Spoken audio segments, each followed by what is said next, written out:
जब नंद बाबा बहुत देर तक नहीं आए तो सबने जाके ठाकुर जी से कही, तो ठाकुर जी गए और ठाकुर जी ने यमुना जी में प्रवेश करके गंधर्व लोक में जाकर के नंद बाबा को वहां से छुड़ाया और वापस लेकर के आए।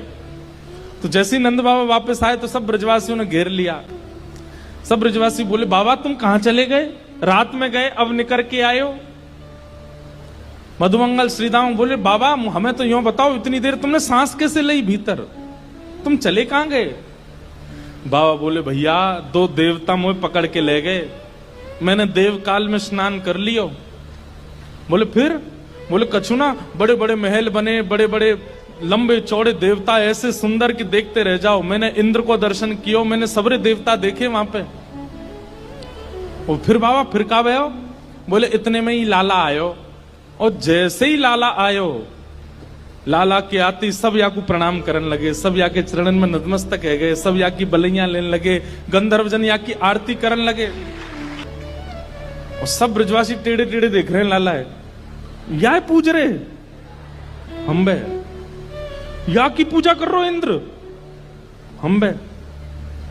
ठाकुर जी इतरा रहे सामने खड़े खड़े, बोले तुम्हें ही ना पूजा मो, सबरे पूजे तीनों लोक में। सबरे बोले, बाबा सच में यहाँ की पूजा भाई वहां पे? बोले हाँ। अब तो ठाकुर जी का यश बढ़ गया।